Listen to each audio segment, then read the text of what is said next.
Hi guys, welcome back to Drama Hubs. നമ്മൾ ഇന്ന് ഒരു പുതിയ ചൈനീസ് ഡ്രാമയാണ് കാണാൻ പോകുന്നത്. 2025 ഇപ്പോൾ റീസെന്റ് റിലീസായ റീബോൺ എന്നാണ് ഈ ഡ്രാമയുടെ പേര്. അപ്പൊ നമുക്ക് നേരെ തന്നെ എപ്പിസോഡിലേക്ക് പോകാം. എപ്പിസോഡിന്റെ തുടക്കത്തില് നമ്മുടെ ഹീറോയിന്റെ ഫാമിലി ഗ്രാമത്തിൽ നിന്ന് സിറ്റിയിലേക്ക് വരുന്നതാണ് കാണിക്കുന്നത്. ഇതാണ് നമ്മുടെ ഹീറോയിൻ ഷിങ്യു. ചെറുപ്പത്തിലെ എപ്പോഴും ഞാൻ വേഗം വളരണം എന്ന് പറയുമായിരുന്നു. പക്ഷേ വളർന്നതുമാണ് മനസ്സിലായത് എന്താ ഇങ്ങനെയൊക്കെ ആയിപ്പോയതെന്ന്. അവൾ വളരെ ഒരു സാഡ്നെസ്സിലാണ് ഉള്ളത്. അവര് പുതിയ സിറ്റിയിലേക്ക് താമസം മാറി വന്നു കഴിഞ്ഞു.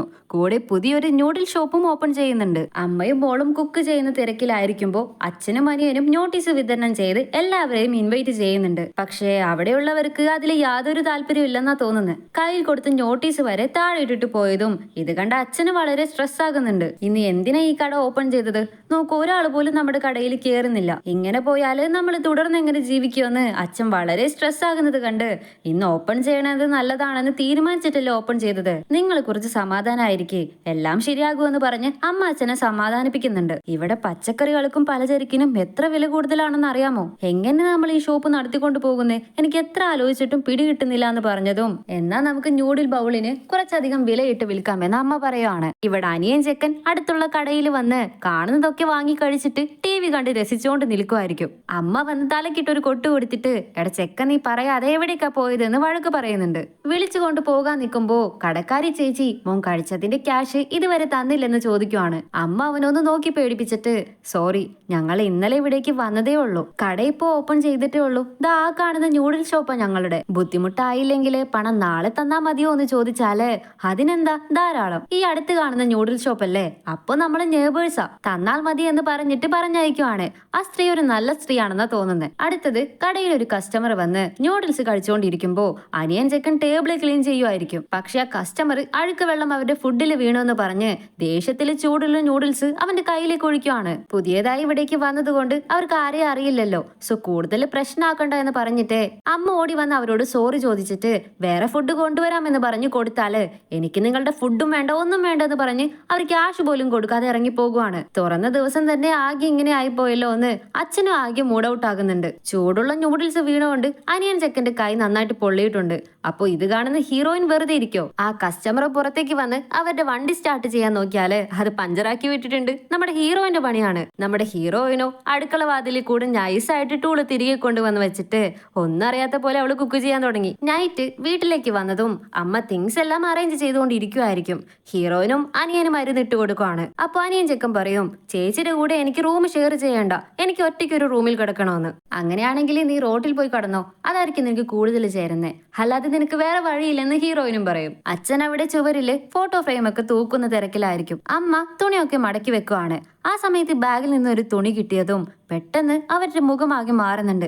എല്ലാവരുടെയും മുഖം ഇതേപോലെ മാറുന്നുണ്ട്. ഇത് കണ്ട ഹീറോയിനും വേഗം ഓടി വന്ന് അത് തട്ടിപ്പറിച്ച് വാങ്ങിയിട്ട് പുറത്തു കൊണ്ടുപോയി അത് കത്തിച്ചു കളയാണ്. ഉള്ളില് എല്ലാവരും വളരെ അപ്സെറ്റ് ആകുന്ന പോലെയാണ് കാണിക്കുന്നത്. ഇവര് നാട് വിട്ട് വരുമ്പോഴും ഇങ്ങനെ കുറെ സാധനങ്ങൾ കത്തിച്ചു കളഞ്ഞിട്ടുണ്ട്. എന്തോ ശരിയല്ലാത്ത കുറെ സംഭവങ്ങൾ നടന്നിട്ടുണ്ടെന്നാ തോന്നുന്നത്. മൂഡ് ചേഞ്ച് ചെയ്യാൻ വേണ്ടിയിട്ട് അമ്മയെ പിടിച്ചിരുത്തി അനിയൻ ചെക്കൻ തുണി മടക്കാനായിട്ട് സഹായിക്കുന്നുണ്ട്. നിന്റെ ചേച്ചി എന്ത് മിടുക്കിയായിട്ടാ പഠിക്കുന്നേ. ഇവിടെ വന്നിട്ട് അവൾക്ക് നല്ല സ്കൂളിൽ അഡ്മിഷനും കിട്ടി. നിന്നെ നോക്ക്, സ്പോർട്സ് സ്കൂളിലെ നിന്നെ ചേർക്കുന്ന കാര്യം പാടാണെന്ന പോലെ അമ്മ അവനെ വഴക്ക് പറയുന്നുണ്ട്. പോട്ടെ അമ്മേ, ഞങ്ങളെല്ലാം നോക്കിക്കോളാമെന്ന് ഹീറോയിനും അമ്മയെ പറഞ്ഞയക്കുവാണ്. ചേച്ചി, നമ്മുടെ ഈ നാട്ടിലെ എനിക്ക് ഒരേ ഒരു ചേച്ചി മാത്രമേ ഉള്ളൂ എന്നാ എല്ലാവർക്കും അറിയൂ. ആ ചേച്ചി നീയല്ലെന്ന് പറഞ്ഞതും ഹീറോയിൻ ഇത് കേട്ട് പെട്ടെന്ന് അവളുടെ മുഖം മാറുന്നുണ്ട്. അവള് ടെൻഷനായി അവനെ തുറച്ചു നോക്കുവാണ്. ഓക്കെ ശരി, എനിക്ക് ഒരേ ഒരു ചേച്ചി മാത്രമേ ഉള്ളൂ, അത് നീ മാത്രമാണെന്ന് അവൻ പറയും. ഹീറോയിൻ വന്ന് അവളുടെ നോട്ട്ബുക്ക് തുറക്കുമ്പോ അതിലൊരു പയ്യന്റെ ഫോട്ടോ കാണുന്നുണ്ട്. ഇവരുടെ നാട്ടിലുണ്ടായിരുന്ന പയ്യനാണെന്നാ തോന്നുന്നത്. ആ പയ്യന്റെ പേര് ലിയാങ് എന്നാണ്. ഇവര് രണ്ടുപേരും നല്ല ക്ലോസ് ആയിരുന്നിരിക്കണം. നിന്നോട് ബായ് പറയാനേ എനിക്ക് തോന്നുന്നില്ല, എന്നാലും നീ ഹാപ്പി ആയിരിക്കണം. നീ ഹാപ്പി ആയിരിക്കുമ്പോ ഞാൻ ഹാപ്പിയാണെന്ന പോലെ ആ പയ്യൻ എഴുതി കൊടുത്ത് വിട്ടിട്ടുണ്ട്. അനിയൻ ചെക്ക് പറയും, ഇവിടെ വന്ന ആദ്യ ദിവസം തന്നെ എന്റെ കുളമായി, കയ്യും പൊള്ളി. നീ നാട്ടിലെ സ്കൂളിൽ നന്നായിട്ട് പഠിച്ചുകൊണ്ടിരുന്നതല്ലേ, അങ്ങനെയായിരുന്നെങ്കിൽ നല്ലൊരു യൂണിവേഴ്സിറ്റിയിൽ നിനക്ക് സീറ്റും കിട്ടുമായിരുന്നു.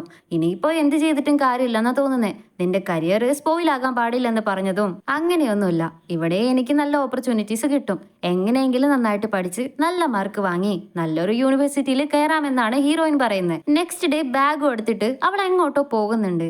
പക്ഷെ നടന്നു പോകുമ്പോ പെട്ടെന്ന് ഹീറോ ഓടി വന്ന് അവളെ ഇടിച്ചിട്ടിട്ട് ഒരു പയ്യനെ ഓടിച്ചിട്ട് ഭീഷണിപ്പെടുത്തി അവന്റെ കയ്യിൽ നിന്ന് ക്യാഷ് ഒക്കെ വാങ്ങിക്കുന്നുണ്ട്. എന്താ പയ്യൻ ഇങ്ങനെ എന്ന പോലെ ഹീറോയിനെ നോക്കിയിട്ട് മൈൻഡ് ആക്കാതെ ഒരു ഒഴിഞ്ഞ പ്ലേസിലേക്ക് വന്നിട്ട് ഒരു മരത്തിനടിയിലിരുന്ന് അവള് ലിയാങ്ങിന് ലെറ്റർ എഴുതാൻ തുടങ്ങുവാണ്. ഇവിടെ ഹുവാങ്ങില് എല്ലാം നന്നായിട്ട് പോകുന്നു. ഒരു റിവറിനടുത്തുള്ള മരത്തിനടിയിൽ ഇരുന്നാണ് നിനക്ക് വേണ്ടി ലെറ്റർ എഴുതുന്നത്. ഹുവാങ്ങും ഷെനിയുങ്ങും തമ്മില് എത്ര ദൂരം ഉണ്ടെങ്കിലും വിഷമിക്കേ വേണ്ട. എത്ര ദൂരമാണെങ്കിലും നമ്മൾ രണ്ടുപേരും ഒരേ ആകാശത്തിന് കീഴിലല്ലേ. നന്നായി പഠിച്ച് എൻട്രൻസ് എക്സാം എഴുത്. നമ്മൾ രണ്ടുപേരും ഒരേ യൂണിവേഴ്സിറ്റിയിലേക്ക് പോകാൻ ചാൻസസ് ഉണ്ടെന്ന് പറഞ്ഞിട്ട് ലെറ്റർ എഴുതി കഴിഞ്ഞ് അവള് ലെറ്ററില് അഡ്രസ് ഒക്കെ എഴുതി തുടങ്ങുമ്പോ ഇതെല്ലാം ഏതോ ഒരുത്തൻ മരത്തിന് മുകളിലിരുന്ന് കാണുന്നുണ്ട്. എഴുതിയ ലെറ്റർ അവള് ഒരു ഇലയിൽ മടക്കി വെച്ചതും പെട്ടെന്ന് അത് ഒരുത്തം വന്ന് എടുക്കുന്നുണ്ട്. അത് വേറെ ആരുമല്ല, നമ്മുടെ ഹീറോ ആയിരിക്കും. എന്താ ഇത്, നീ എന്ത് ചെയ്യുന്നേ, എന്റെ ഇല എന്തിനാ നീ എടുത്തെന്ന് ചോദിച്ചാല് കുറച്ചു മുമ്പ് ഹീറോ ഭീഷണിപ്പെടുത്തി ക്യാഷ് ഒക്കെ വാങ്ങിയതാണ് ഹീറോയിന്റെ മനസ്സിൽ വരുന്നത്. ഇത് നിന്റെ ഇലയൊന്നും അല്ലല്ലോ. ആര് പറഞ്ഞു? ഇത് എന്റെ ഇലയാണ്, ഇത് എന്റെ മരമാണ്, നീ ഇത് എടുക്കാനേ പാടില്ലായിരുന്നു. ഓഹോ, അപ്പൊ ഇത് ഗവൺമെന്റിന്റെ സ്ഥലമല്ലേ, നോക്ക് അങ്ങനെയൊക്കെ എഴുതി വെച്ചിട്ടുണ്ടല്ലോ എന്ന് ബോർഡൊക്കെ വാങ്ങിച്ചു കാണിച്ചാല് ഞാൻ ഒരു തവണ എന്റെ ആണെന്ന് പറഞ്ഞാല് അത് എന്റെ മാത്രമായിരിക്കും എന്ന് അവനും. ഇവള് ലെറ്റർ വാങ്ങാനായിട്ട് നോക്കുന്നുണ്ടെങ്കിലും അവനത് കൊടുക്കുന്നേ ഇല്ല. ശരി, നിനക്ക് അത്രയ്ക്ക് ഇഷ്ടമായെങ്കിലും നീ തന്നെ വെച്ചോ എന്ന് പറഞ്ഞ് അവള് പോകാൻ തുടങ്ങുവാണ്. ഓഹോ, നിനക്ക് അത്രയ്ക്ക് ധൈര്യമാണോ? ഞാൻ ആരാണെന്ന് നിനക്കറിയോ എന്ന് ചോദിച്ചാല് നിനക്ക് ഞാൻ ആരാണെന്ന് അറിയില്ലല്ലോ, പോടെ എന്ന് പറഞ്ഞ് അവളും വിട്ടുകൊടുക്കുന്നില്ല. പെട്ടെന്ന് ഹീറോ നീ ബേയുടെ അനിയത്തിയാണോ എന്ന് പറഞ്ഞ് ചോദിച്ചതും ഹീറോയിൻ ഞെട്ടുന്നുണ്ട്. എന്നാലും അവള് ഹീറോയുടെ കയ്യിൽ പിടിച്ച് കടിച്ചിട്ട് ഓടിക്കളയാണ്. ഇപ്പോ ഇവിടെ ഒരു ഫ്ലാഷ് ബാക്ക് പോലെ കാണിക്കുന്നുണ്ട്. ഈ പയ്യൻ ഹീറോ ആണെന്നാ തോന്നുന്നേ. അവൻ പിയാനോ വായിക്കുമ്പോ ഒരു പെണ്ണ് നല്ല ഭംഗിയിൽ ഡാൻസ് കളിക്കുന്നതാണ് കാണുന്നത്. ആ പെൺകുട്ടിയെ നമ്മുടെ ഹീറോയിന്റെ പേരിട്ട് വിളിക്കുന്നുണ്ട്. ഇപ്പോ പ്രസന്റില് ഇവിടെ ഹീറോയിന്റെ അച്ഛൻ വീട്ടിലേക്ക് വന്നതും പെയിൻ കില്ലർ മരുന്ന് കഴിക്കുന്നുണ്ട്. അവർക്ക് എന്തോ പ്രശ്നങ്ങളുണ്ടെന്നാ തോന്നുന്നത്. നമ്മുടെ ഹീറോയിനും സ്കൂളിലേക്ക് പോകാൻ വേണ്ടി അവളുടെ ബുക്കുകളൊക്കെ ബ്രൗൺ ഷീറ്റ് കൊണ്ട് പൊതിഞ്ഞുകൊണ്ടിരിക്കുവായിരിക്കും. അപ്പൊ അവളുടെ അമ്മ സെക്ഷൽ എഡ്യൂക്കേഷന് വേണ്ടിയുള്ള ബുക്ക് കണ്ടതും നീ സ്കൂളിലേക്കാണ് പോകുന്നത്, നീ ഒരു പെൺകുട്ടിയാണ്, നീ സംസാരിക്കുന്ന രീതിയും പെരുമാറുന്ന രീതിയും നന്നായിരിക്കണം, നമ്മുടെ സേഫ്റ്റിയാണ് നമുക്ക് വലുതെന്ന പോലെ അമ്മയും അഡ്വൈസ് ഒക്കെ പറയുന്നുണ്ട്. ഹീറോയിൻ റൂമിലേക്ക് വരുമ്പോ അനിയൻ അവന്റെ ബാഗിൽ നിന്ന് ഒരു ഷൂസ് പുറത്തെടുത്ത് അതിലെ പൊടിയൊക്കെ തട്ടിക്കളയാൻ തുടങ്ങി. എന്തിനാടാ നീ ഇത് എടുത്തുകൊണ്ട് വന്നതെന്ന് പറഞ്ഞ് ഹീറോയിൻ ഓടി വന്ന് അത് വാങ്ങി വേസ്റ്റ് പിന്നിലേക്ക് ഇടുവാണ്. അവൾ അവസാനമായിട്ട് യൂസ് ചെയ്ത ഷൂ. ഈ ഷൂ ഇട്ടിട്ട് അവള് സ്റ്റേജിൽ ഡാൻസ് കളിക്കുമ്പോൾ എന്ത് രസമായിരുന്നു. നമ്മുടെ നാട്ടിലുള്ള എല്ലാവർക്കും അവളെ നന്നായിട്ട് അറിയാമെന്ന് പറഞ്ഞതും നോക്ക്, നമ്മൾ ഇവിടെ ഹുവാനിലേക്ക് വന്നതിന് ശേഷവും അങ്ങനെ ഒരു പേഴ്സൺ നമ്മുടെ ഫാമിലിയിൽ ഇല്ലെന്ന് നീ മനസ്സിലാക്കിക്കോ. എല്ലാം തീരുമാനിച്ചിട്ടല്ലേ ഇവിടേക്ക് വന്നത്, എന്നാലും അവൾ എന്റെ ചേച്ചിയല്ലേ ചേച്ചി. ഇത് കേട്ട് ഹീറോയിനും ടെൻഷൻ ആകുന്നുണ്ട്. പുതപ്പ് അവന്റെ മേലേക്ക് വലിച്ചെറിയുവാണ്. ശരി, ഓക്കെ, നമ്മുടെ ഫാമിലിയിൽ നീയും ഞാനും മാത്രമേ ഉള്ളൂ. നമ്മുടെ അച്ഛനും അമ്മയ്ക്കും നമ്മൾ രണ്ടുപേരും മാത്രമേ മക്കളായിട്ടുള്ളൂ. ഇവിടെയുള്ളവർക്കും അങ്ങനെ മാത്രമേ അറിയാവൂ എന്ന് പറഞ്ഞാല് ഹീറോ നീ ബേയുവിന്റെ അനിയത്തിയല്ലേ എന്ന് പറഞ്ഞതാണ് നമ്മുടെ ഹീറോയിന്റെ മൈൻഡിലേക്ക് വന്നുകൊണ്ടിരിക്കുന്നേ. പോരാത്തതിന് സ്വപ്നത്തില് ഇവളുടെ നാട്ടിലെ പയ്യന്മാര് നീ അവളുടെ അനിയത്തിയല്ലേ എന്ന് പറഞ്ഞ് കുറെ അധികം ബുള്ളി ചെയ്തിട്ടുണ്ടായിരുന്നു. അതൊക്കെ ഇടയ്ക്കിടയ്ക്ക് ഡ്രീമിൽ വന്ന് അവളെ ഡിസ്റ്റർബ് ചെയ്യുന്നുണ്ട്. സത്യത്തില് നമ്മുടെ ഹീറോയിന് ഒരു ചേച്ചി ഉണ്ടായിരുന്നു, അവള് മരിച്ചുപോയി.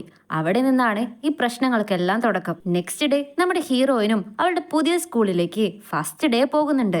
എല്ലാവരും ഫ്രണ്ട്സുമായിട്ട് ജോലി അടിച്ചു പോകുന്നതൊക്കെ കണ്ടിട്ട് അവള് നേരെ ഉള്ളിലേക്ക് വരുമ്പോ രണ്ട് പയ്യന്മാര് ഷെങ് എന്ത് ചെയ്തിട്ടാ അവനിപ്പോ ഇങ്ങനെ ഒരു പണിഷ്മെന്റ് കിട്ടിയതെന്ന് നോട്ടീസ് ഒട്ടിക്കാനായിട്ട് വരുന്നുണ്ട്. നമ്മുടെ ഹീറോയിനെ കണ്ടതും എന്താ നീ യൂണിഫോം ഇല്ലാതെ നിൽക്കുന്നേ, ഓ നീ ന്യൂ കമ്മർ ആണോ എന്ന് ചോദിച്ചാല് അതെ, എന്റെ പേര് ഷിങ്യു, ക്ലാസ് 5ലാണ് 11th പഠിക്കുന്നതെന്ന് പറഞ്ഞതും ആഹാ എന്ത് കോയിൻസിഡൻസാ, ഞങ്ങൾ അതേ ക്ലാസ്സിലാണല്ലോ പഠിക്കുന്നത്. എന്റെ പേര് ജോ, എന്റെ പേര് ഫാങ് എന്ന് പറഞ്ഞ് അവർ രണ്ടുപേരും പരിചയപ്പെടുന്നുണ്ട്. ഇപ്പൊ ഇവിടെ ആർക്കും ക്ലാസ് ഇല്ല, സ്വിമ്മിംഗ് പൂള് ക്ലീൻ ചെയ്യാൻ പോകണം വാ എന്ന് പറഞ്ഞ അവന്മാരും അവളെ വിളിച്ചു കൊണ്ടുപോകുന്നുണ്ട്. ഇവളും അവരുടെ കൂടെ ചെല്ലുവാണ്. എന്താ നോക്കി നിൽക്കുന്നേ, ക്ലീൻ ചെയ്യുന്ന പറയുമ്പോ അവളും ക്ലീൻ ചെയ്യാനായിട്ട് തുടങ്ങുവാണ്. അപ്പൊ അറിയാതെ അതിലൊരു പയ്യന്റെ കയ്യിലിരുന്ന വടി ഹീറോയിന്റെ ദേഹത്തിടിച്ചതും ഇവള് നേരെ വെള്ളത്തിലേക്ക് വീഴുവാണ്. അവൾക്ക് നീന്താനേ അറിയില്ല. മുങ്ങി പോകാൻ തുടങ്ങിയതും ആരോ അവൾക്ക് സ്വിമ്മിംഗ് ട്യൂബ് ഇട്ട് കൊടുക്കുന്നുണ്ട്. ഒരു വിധത്തില് പിടിച്ച് മുകളിലേക്ക് വന്നാണ് രക്ഷപ്പെട്ടത്. എല്ലാവരും ഒരുമാതിരി നിന്ന് നോക്കാൻ തുടങ്ങിയതും ഇവൾക്കും അൺകംഫർട്ടബിൾ ആയിട്ട് ഫീൽ ആകുന്നുണ്ട്. ഇവള് പുതിയ സ്റ്റുഡന്റ് ആണല്ലോ, അതുകൊണ്ട് ക്ലാസ്സിലേക്ക് വരുമ്പോ പിള്ളേരെല്ലാവരും നോക്കി ചിരിച്ചിട്ട് ഒരുമാതിരി പിറുപിറുക്കാൻ തുടങ്ങുവാണ്. സാറ് വിളിച്ച് ഇൻട്രോ ഒക്കെ ചെയ്ത് കഴിഞ്ഞ് നീ മോമോയുടെ സീറ്റിനടുത്ത് പോയിരുന്നോ എന്ന് പറയും. ഹീറോയിനും പോയിരിക്കുന്നുണ്ട്.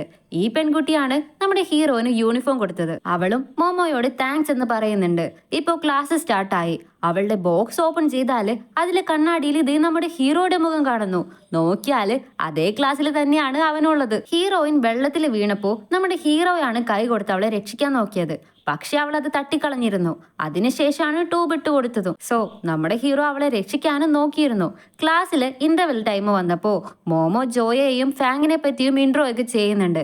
അടുത്തത് ഷെങ് എന്ന് പറയുമ്പോഴേക്കും ഹീറോ ഏയ് ബേയുടെ അനിയത്തി എന്ന് പറഞ്ഞ് വിളിക്കുമ്പോൾ ഇവളും തിരിഞ്ഞു നോക്കും. നീ എന്റെ കൈ കടിച്ചില്ലേ എന്ന് പറഞ്ഞ് അവൻ അത് കാണിച്ചു കൊടുക്കുവാണ്.